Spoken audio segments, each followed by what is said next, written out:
Guillaume Robin, bonjour. Bonjour. Vous êtes le PDG de Thermador. Nous sommes avec vous au Dow Forum où vous rencontrez des investisseurs. Comment ça s'est passé justement avec les investisseurs, dans le sens où l'année 2014 pour Thermador, on se dit que ça a été dans un marché difficile. Ça a été une année un peu particulière pour vous? C'est une année où on démontre nos capacités de résistance, 2014, mais également, je pense, 2015. On sera amené à montrer qu'on est capable de résister dans un marché difficile, parce qu'une grosse partie de notre métier est liée au métier du bâtiment. Donc aujourd'hui, c'est cette conjoncture-là qui impacte effectivement, vous distribuez un certain nombre de produits, on va y revenir, auprès des grossistes, qui fait qu'il y a peut-être plus de stock, moins de commandes? Il y a plus de stock, nous on n'a pas plus de stock chez nous, on en a toujours eu, c'est plutôt les grossistes qui ont tendance à diminuer leur niveau de stock. Donc sur les stocks, pas de choses particulières, ce sont les volumes de marché qui diminuent. Nous, pour contrecarrer ce genre de phénomène, on a plutôt tendance à élargir l'offre qu'on propose à nos clients. Ça, c'est une façon de se maintenir en position offensive pour l'avenir. Et on développe aussi à l'international sur de nouveaux pays, du chiffre d'affaires sur des pays qu'on a peu visités ou pas encore. Vous êtes notamment spécialiste des accessoires pour le chauffage et puis donc la sécurité sanitaire. Ça, c'est le gros du catalogue? Non, ça c'est ce que fait une de nos filiales, Thermador, historique. D'une manière générale, on vend des accessoires pour la circulation des fluides dans le bâtiment et l'industrie. Donc c'est très large, 55 000 articles. Donc ça va du chauffage à l'eau sanitaire, mais également les pompes domestiques. La circulation des fluides dans l'industrie, c'est des vannes manuelles, des vannes motorisées, des raccords en inox, en fer, en acier, en fonte. Donc ce sont des gammes extrêmement larges. Ce marché-là, vous dites effectivement que vous résistez, mais on a l'impression que ce marché-là, il ne va pas se redresser tout de suite, en France en tout cas.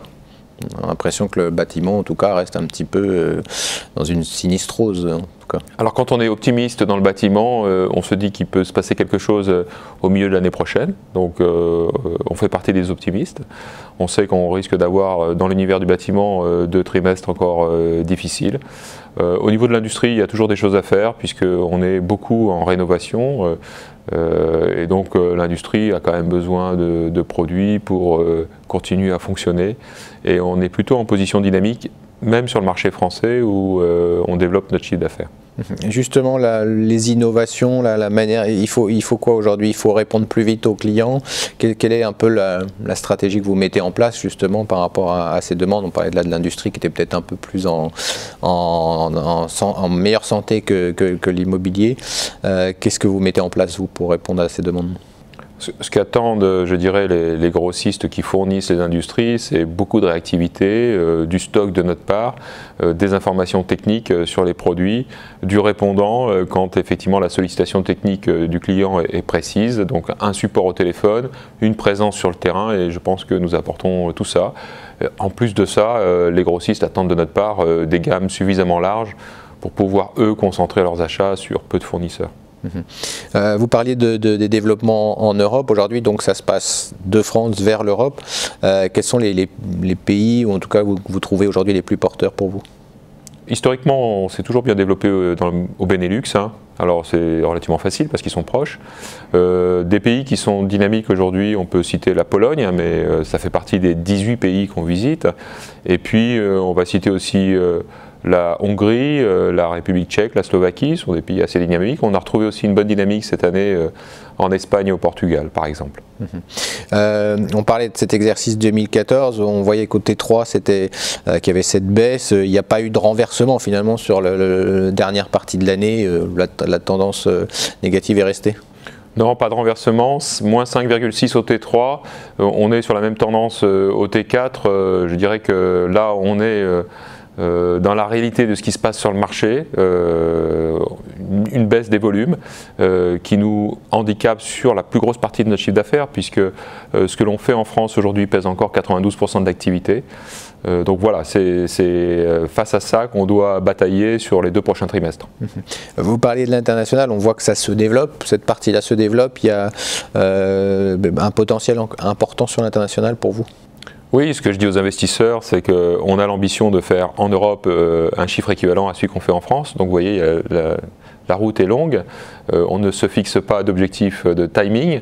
En revanche, on met tous les moyens possibles pour Thermador International pour que le développement continue à la vitesse à laquelle on a avancé. Donc c'est une société qu'on a créée en 2006. Aujourd'hui, on a bouclé cette année à plus de 16 millions d'euros avec une croissance supérieure à 20% et on espère bien continuer sur ce rythme-là pendant quelques années. Du côté justement de la situation financière, elle est toujours bonne pour vous? La situation financière n'a pas véritablement changé depuis l'année dernière. On a une trésorerie largement positive, on n'a pas de dette, on est propriétaire de notre outil, c'est-à-dire nos bâtiments. On finance entièrement notre stock, 67 millions. Donc situation financière extrêmement solide et ça nous permet de traverser ce type de période relativement serein, même complètement serein. C'est-à-dire qu'on connaît la société pour notamment sa distribution de dividendes régulière, ça ne vous met pas de ce côté-là sur un changement de rythme ou de décision différente sur le dividende? Pas du tout. D'ailleurs, on avait déjà annoncé notre intention de maintenir le dividende au milieu d'année dernière. Donc effectivement, si nos actionnaires veulent bien voter cette résolution lors de l'AG qui va se tenir à Lyon le 7 avril, le dividende sera maintenu à 3,15 €. Donc vous estimez peut-être un rebond à la moitié de l'année 2015, toujours pour vous de la croissance organique essentiellement? Oui. Croissance organique, nous n'avons pas de projet de croissance externe sur le bureau, là, prêt à venir en 2015, donc on va travailler avec nos propres moyens et c'est là-dessus qu'on veut véritablement avancer. Donc avec ce développement à l'international de plus en plus fort. Disons que la part de l'international au sein du groupe devrait effectivement à l'avenir peser de plus en plus. L'année prochaine, on embauche au minimum 2 personnes supplémentaires à l'international, une pour visiter l'Allemagne qu'on ne visitait pas et une pour visiter l'Angleterre qu'on ne visitait pas non plus, donc on met des moyens supplémentaires. Voilà, pour de nouvelles opportunités. On suivra ça. Merci Guillaume Robin d'avoir été avec nous.